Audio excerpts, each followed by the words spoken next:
வணக்கம். இது தந்தியின் இன்று. வரவேற்பது ரஞ்சித். உத்தரப்பிரதேசத்தில் கூட்ட நெரிசலில் சிக்கி 122க்கும் மேற்பட்டோர் பலி. நாடாளுமன்றத்தில் காங்கிரஸ் மீது பிரதமர் மோடி கடும் தாக்கு என பரபரப்பும் விறுவிறுப்பும் நிறைந்த நாள் இன்று. இந்துக்களை காங்கிரஸ் வன்முறைவாதிகளாக சித்தரிக்க முயற்சிப்பதாக மக்களவையில் பிரதமர் மோடி இன்று கடும் தாக்கு. 2029 காங்கிரஸ் எதிர்க்கட்சி வரிசையில்தான் அமர்ந்திருக்கும் என்றும் விமர்சனம். குழந்தைத்தனமாக பேசுகிறார் என்பதற்காக ராகுல் காந்தியை மன்னிக்க முடியாது என பிரதமர் மோடி ஆவேசம். தமிழ்நாட்டில் பாஜகவின் வாக்கு சதவீதம் உயர்ந்திருப்பதாகவும் பேச்சு. நீட் வினாத்தாள் கசிவு விவகாரத்தில் யாரும் தப்பிக்க முடியாது எனவும் திட்டவட்டம். உத்தரப்பிரதேசத்தில் ஆன்மீக நிகழ்ச்சியில் ஏற்பட்ட கூட்ட நெரிசலில் சிக்கி 120க்கும் மேற்பட்டோர் உயிரிழப்பு. குறுகலான வழியில் ஒரே நேரத்தில் ஏராளமானோர் வெளியேற முயன்றதால் விபரீதம். பிரதமர் மோடி, மல்லிகார்ஜுன கார்கே உள்ளிட்டோர் இரங்கல். உயிரிழந்தோர் குடும்பத்திற்கு தலா 2 லட்சம் ரூபாய் இழப்பீடு வழங்க முதல்வர் யோகி ஆதித்யநாத் உத்தரவு. அவை குறிப்பிலிருந்து நீக்கப்பட்ட தனது உரையின் பகுதிகளை மீண்டும் சேர்க்க கோரிக்கை. மக்களவை சபாநாயகர் ஓம் பிர்லாவுக்கு எதிர்க்கட்சித் தலைவர் ராகுல் காந்தி இன்று கடிதம். இலங்கை கடற்படையினரால் சிறைபிடிக்கப்பட்டுள்ள தமிழக மீனவர்கள் 25 பேரை விடுவிக்க நடவடிக்கை எடுக்க வேண்டும். மத்திய வெளியுறவு அமைச்சர் ஜெய்சங்கருக்கு முதலமைச்சர் ஸ்டாலின் இன்று கடிதம். பாமகவினருக்கு வன்முறையில் ஈடுபடுவதுதான் வேலை என அமைச்சர் துரைமுருகன் காட்டம். அதிமுகவினரும் தேமுதிகவினரும் பாமகவுக்கு வாக்களிக்க வேண்டும் என பாமக தலைவர் அன்புமணி ராமதாஸ் வேண்டுகோள். அதிமுக தலைவர்களின் படங்களை காட்டினால்தான் விக்கிரவாண்டியில் வாக்கு கிடைக்கும் என எதிரணியினரே நினைப்பதாக இபிஎஸ் கருத்து. உத்தரப்பிரதேசத்தில் ஆன்மீக நிகழ்ச்சி ஒன்றில் ஏற்பட்ட கூட்ட நெரிசலில் சிக்கி 120க்கும் மேற்பட்டோர் இன்று உயிரிழந்த சம்பவம் நாடு முழுவதும் பெரும் அதிர்வலைகளை ஏற்படுத்தியுள்ளது. பிரதமர் மோடி இரங்கல் தெரிவித்துள்ள நிலையில் உயிரிழந்தவர்களின் குடும்பத்திற்கு தலா 2 லட்சம் ரூபாய் இழப்பீடு அறிவிக்கப்பட்டுள்ளது. அண்மை தகவல்களுடன் இணைகிறார் செய்தியாளர் ராஜா. உத்தரப்பிரதேச மாநிலம் ஹத்ராஸ் பகுதியில் உள்ள மண்டபம் ஒன்றில் இன்று நடைபெற்ற சிவபெருமான் வழிபாடு நிகழ்ச்சியில் 100க்கும் மேற்பட்ட பக்தர்கள் பங்கேற்றனர். நிகழ்ச்சி முடிந்த பின்னர் ஒரே நேரத்தில் அனைவரும் வெளியேற முயற்சித்து மண்டபத்தின் சிறிய வாயிலில் சிக்கிக் கொண்டதாக தெரிகிறது. தொடர்ந்து கடுமையான கூட்ட நெரிசல் ஏற்பட்டு மக்கள் ஒருவர் மீது ஒருவர் விழுந்துள்ளனர். இதில் சிக்கி சம்பவ இடத்திலேயே 120க்கும் மேற்பட்டோர் பரிதாபமாக உயிரிழந்தனர். ஏராளமானோர் படுகாயத்துடன் மருத்துவமனைக்கு கொண்டு செல்லப்பட்ட நிலையில் மருத்துவமனையில் திரும்பிய பக்கமெல்லாம் சடலங்களாக இருந்த காட்சிகள் வெளியாகி அதிர்ச்சியை ஏற்படுத்தியுள்ளது.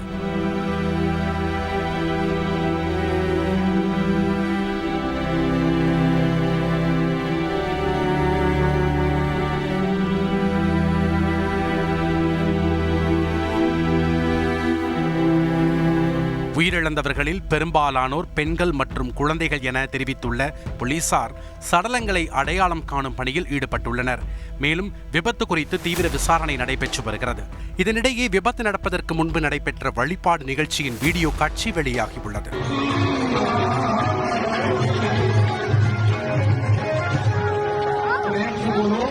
இந்நிலையில் பிரதமர் மோடி, உத்தரப்பிரதேச முதல்வர் யோகி ஆதித்யநாத், காங்கிரஸ் தேசிய தலைவர் மல்லிகார்ஜுன கார்கே உள்ளிட்டோர் உயிரிழந்தவர்களின் குடும்பத்திற்கு இரங்கல் தெரிவித்துள்ளனர். செய்தியாளர் ராஜா வழங்கும் கூடுதல் தகவல். உத்தரப்பிரதேச மாநிலம் ஹத்ராஸில் ஏற்பட்ட விபத்து எவ்வாறு ஏற்பட்டு இருக்கிறது, இதுக்கான காரணங்கள் என்ன என்று பல்வேறு கோணங்களில் விசாரித்து அறிக்கை சமர்ப்பிக்குமாறு அதிகாரிகளுக்கு அம்மாநில முதல்வர் யோகி ஆதித்யநாத் உத்தரவிட்டிருக்கிறார். போர்க்கால அடிப்படையில் நிவாரணப் பணிகளை மேற்கொள்ள வேண்டும் என அதிகாரிகளுக்கு அறிவுறுத்தல் செய்யப்பட்டிருக்கிறது. காங்கிரஸ் தலைவர் மல்லிகார்ஜுன் கார்கே எதிர்க்கட்சி தொண்டர்கள் நிவாரணப் பணிகளை மேற்கொள்வதில் உதவ வேண்டும் என வலியுறுத்தியிருக்கிறார். நன்றி ராஜா. மக்களவையில் இன்று 2.5 மணி நேரம் உரையாற்றிய பிரதமர் மோடி காங்கிரசையும் ராகுல் காந்தியையும் கடுமையாக விமர்சித்தார். நாடாளுமன்றத்தில் குழந்தைத்தனமாக நடந்து கொள்கிறார் என்பதற்காக ராகுல் காந்தியை மன்னிக்க முடியாது எனவும் பிரதமர் ஆவேசமாக தெரிவித்தார். குடியரசுத் தலைவர் உரைக்கு நன்றி தெரிவிக்கும் தீர்மானத்தின் மீது மக்களவையில் பிரதமர் மோடி இன்று பதிலுரையாற்றினார். எதிர்க்கட்சிகளின் கடும் அமளிக்கிடையே பேசிய பிரதமர் மோடி தொடர்ந்து 3வது முறையாக வெற்றி பெறுவது என்பது மிகப்பெரிய கௌரவம் என பெருமிதம் தெரிவித்தார். தமிழ்நாட்டில் பாஜகவின் வாக்கு சதவீதம் உயர்ந்திருப்பதாக சுட்டிக்காட்டிய பிரதமர் மோடி காங்கிரசுக்கு எதிர்க்கட்சி வரிசையில் அமரவே வாய்ப்பு கிடைத்துள்ளதாக தெரிவித்தார். 1984க்கு பிறகு 10 முறை நடைபெற்ற தேர்தலிலும் காங்கிரஸ் கட்சியால் 250 இடங்களை கூட பெற முடியவில்லை. தற்போது காங்கிரஸ் கட்சி 100க்கு 99 எடுக்கவில்லை, 543க்கு 99 எடுத்திருக்கிறது என்பதை புரிந்து கொள்ள வேண்டும். குழந்தைத்தனமாக நடந்து கொள்கிறார் என்பதற்காக ராகுல் காந்தியை மன்னிக்க முடியாது என பிரதமர் மோடி ஆவேசமாக பேசினார். நேற்று ராகுல் காந்தி ஒரு குழந்தையை போல மக்களவையில் பேசினார். இந்த குழந்தை புத்தி தான் மக்களவையில் ஒருவரை திடீரென்று கட்டிப்பிடிக்கும், மற்றவரை பார்த்து கண்ணடிக்கும். பொய்யான தேர்தல் அறிக்கையால் பாதிக்கப்பட்ட பெண்களின் சாபம் காங்கிரஸ் கட்சி அழித்து விடும் எனவும் பிரதமர் மோடி விமர்சித்தார். பெண்களுக்கு மாதம் 8500 ரூபாய் வழங்கப்படும் என பொய் கூறிவிட்டது காங்கிரஸ். அவர்கள் கொடுத்த வாக்குறுதி மீண்டும் அவர்களையே அழிக்கப் போகிறது. இந்துக்களை வன்முறைவாதிகளாக காங்கிரஸ் சித்தரிப்பதாகவும் பிரதமர் குற்றம் சாட்டினார். இந்துக்கள் எல்லாம் வன்முறைவாதிகளா? இதுதான் உங்களின் எண்ணமா? இந்துக்களின் சகிப்புத்தன்மை பற்றி உங்களுக்கு என்ன தெரியும்? இந்து மக்களை அவதூறு செய்வதுதான் ராகுலின் பண்பாடா? இந்த சமுதாயம் விழிப்புடன் இருக்க வேண்டும். நீட் வினாத்தாள் கசிவு விவகாரத்தில் யாரும் தப்பிக்க முடியாது என பிரதமர் உறுதியளித்தார். நீட் வினாத்தாள் கசிவு தொடர்பாக விசாரணை தீவிரமடைந்து வருகிறது. மத்திய அரசு முதன்முறையாக போட்டித் தேர்வுகளில் ஏற்படும் முறைகேடுகளை தடுக்க மிகப்பெரிய சட்டத்தை கொண்டு வந்துள்ளது. இறுதியாக மோடி பயப்படுபவன் அல்ல, தனது அரசும் பயப்படும் அரசு அல்ல என கூறி 2.5 மணி நேர பதிலுரையை பிரதமர் மோடி நிறைவு செய்தார். தான் 3வது முறையாக பிரதமரானதால் எதிர்க்கட்சிகள் விரக்தியடைந்துள்ளதாக பிரதமர் மோடி ஆதங்கத்துடன் தெரிவித்துள்ளார். மக்களவையில் ராகுல் காந்தி பேசிய கருத்துக்கள் அவை குறிப்பில் இருந்து நீக்கப்பட்ட நிலையில் மோடி உலகில் உண்மையை அழித்தாலும் நிதர்சன உலகில் அழிக்க முடியாது என ராகுல் காந்தி விமர்சித்துள்ளார். இன்றைய நாடாளுமன்ற நிகழ்வுகள் குறித்து விவரிக்கிறார் செய்தியாளர் ரமேஷ்குமார். தேசிய ஜனநாயக கூட்டணி எம்பிக்கள் கூட்டம் பிரதமர் நரேந்திர மோடி தலைமையில் நாடாளுமன்ற வளாகத்தில் இன்று நடைபெற்றது. கூட்டத்தில் பேசிய பிரதமர் மோடி, காந்தி குடும்பத்தை சேராத ஒருவர் எப்படி 3வது முறையாக பிரதமரானார் என்பதை நினைத்து எதிர்க்கட்சிகள் விரக்தி அடைந்துள்ளதாக விமர்சித்தார். இந்த சூழலில் மக்களவையில் இந்துக்கள் குறித்து எதிர்க்கட்சி தலைவர் ராகுல் காந்தி பேசியது அவை குறிப்பில் இருந்து நீக்கப்பட்டது. மேலும் பிரதமர் மோடி அம்பானி, அதானி பெயர்களை குறிப்பிட்டது, அக்னி வீர் திட்டம், போட்டித் தேர்வுகள் குறித்து பேசியதும் நீக்கப்பட்டது. இது குறித்து கருத்து தெரிவித்த ராகுல் காந்தி, மோடியின் உலகில் உண்மையை அழிக்க முடியும், நிதர்சன உலகில் முடியாது என விமர்சித்தார். நான் சொல்ல வேண்டியதையே சொன்னேன், அதுதான் உண்மை. அவர்கள் எவ்வளவு வேண்டுமானாலும் அகற்றிக் கொள்ளலாம். உண்மை உண்மைதான். இந்த சூழலில் ராகுல் காந்தியின் பேச்சு அவை குறிப்பிலிருந்து நீக்கப்பட்டதற்கு மக்களவையில் காங்கிரஸ் எம்பிக்கள் ஆட்சேபம் தெரிவித்து முழக்கமிட்டனர். தனது கருத்துக்களை மீண்டும் அவை குறிப்பில் சேர்க்குமாறு சபாநாயகர் ஓம் பிர்லாவுக்கு கடிதம் எழுதியுள்ள ராகுல் காந்தி, அனுராக் தாக்கூரின் சர்ச்சைக்குரிய பேச்சில் ஒரு வார்த்தை மட்டும் நீக்கிவிட்டு தனது பேச்சில் பெரும்பகுதி நீக்கியது அதிர்ச்சி அளிப்பதாக சுட்டிக்காட்டினார். மக்களவையில் உரையாற்றிய அகிலேஷ் யாதவ், உத்தரப்பிரதேசத்தில் தங்களது கூட்டணி 80 தொகுதிகளில் வென்றிருந்தாலும் மின்னணு வாக்குப்பதிவு இயந்திரங்கள் மீது தனக்கு நம்பிக்கை வந்திருக்காது என தெரிவித்தார். ரமேஷ்குமார், எதிர்க்கட்சிகள் மீதான விமர்சனங்களை தாண்டி பிரதமர் உரையில் இடம்பெற்ற முக்கிய அம்சங்கள் என்ன? இது பற்றிய கூடுதல் விவரங்கள் சொல்லுங்க. எதிர்க்கட்சிகளின் கடும் அமளிக்கு மத்தியிலும் மக்களவையில் சுமார் 2.5 மணி நேரம் குடியரசுத் தலைவர் உரை மீதான விவாதத்திற்கு பதிலுரை வழங்கினார் பிரதமர் மோடி. எதிர்க்கட்சித் தலைவர் ராகுல் காந்தி உள்ளிட்ட பல்வேறு எதிர்க்கட்சிகள் முன்வைத்த குற்றச்சாட்டுகளுக்கும் விமர்சனங்களுக்கும் தனது பதிலுரை மூலம் பதிலடி வழங்கியிருக்கிறார் பிரதமர் மோடி.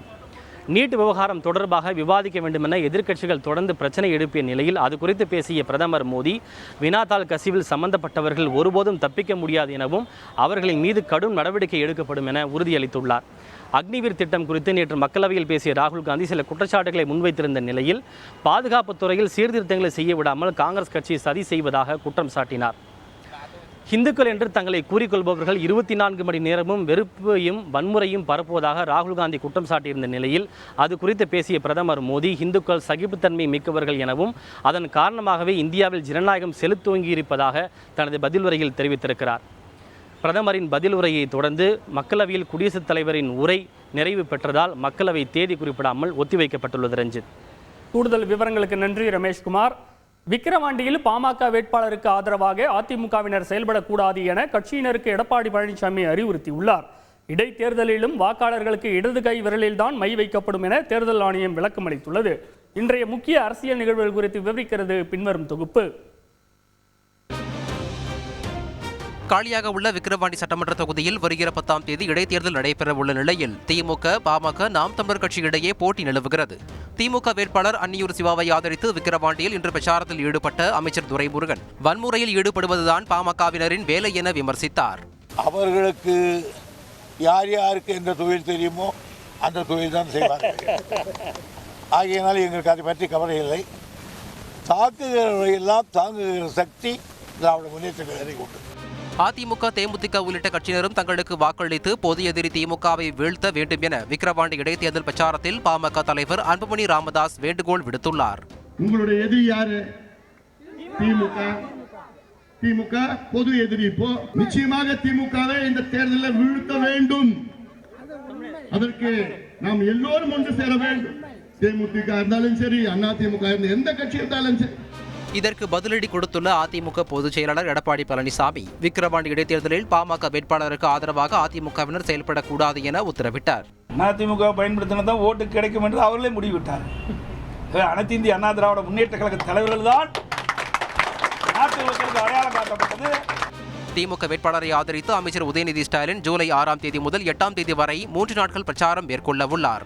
மக்களவைத் தேர்தலில் வாக்களித்திருந்தாலும் இடைத்தேர்தலிலும் வாக்காளர்களுக்கு இடது கை விரலில் மை வைக்கப்படும் என தேர்தல் ஆணையம் விளக்கம் அளித்துள்ளது. செய்தியாளர் பாஸ்கரன் வழங்கும் கூடுதல் தகவல். விக்கிரவாண்டி இடைத்தேர்தலில் வாக்காளர்களுக்கு மை வைக்கும் நடைமுறையில் மாற்றமில்லை. நாடாளுமன்ற தேர்தலின் போது வாக்காளருக்கு இடதுகை ஆள்காட்டி விரலில் வைக்கப்பட்ட மை அழியாமல் இருந்தால் அதற்கு மாற்றாக இடதுகை நடுவிரலில் மை வைக்கப்படும் என்று தேர்தல் ஆணையம் விளக்கம் அளித்துள்ளது. இதனிடையே இலங்கை கடற்படையால் சிறைப்பிடிக்கப்பட்டுள்ள 25 மீனவர்களை விடுவிக்க நடவடிக்கை எடுக்க வேண்டும் என வெளியுறவுத்துறை அமைச்சர் ஜெய்சங்கருக்கு கடிதம் எழுதியுள்ள முதலமைச்சர் ஸ்டாலின் இந்த பிரச்சனையில் நிரந்தர தீர்வு காண வேண்டும் என வலியுறுத்தியுள்ளார். தமிழ்நாட்டில் பெண்கள் தலைமையிலான ஸ்டார்ட் அப்களை மேம்படுத்த சென்னை கிண்டியில் தமிழ்நாடு ஊரக தொழில் காப்பு நிறுவனத்தை அமைச்சர் உதயநிதி ஸ்டாலின் தொடங்கி வைத்தார். தஞ்சாவூரில் அரசு பேருந்தில் இலவச பயணம் செய்வோரை அலைக்கழித்ததாக கூறி மருத்துவ பணியாளர்கள் சாலை மறியலில் ஈடுபட்டதால் பரபரப்பான சூழல் நிலவியது.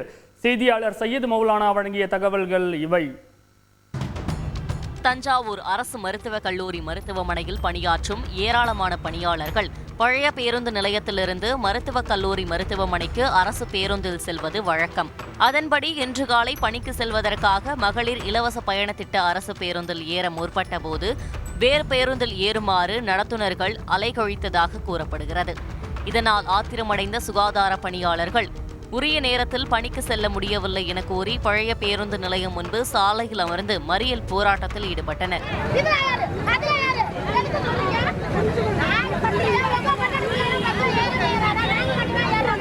சமாதான பேச்சுவார்த்தையில் ஈடுபட்ட அதிகாரிகளுடன் வாக்குவாதத்தில் ஈடுபட்டனர்.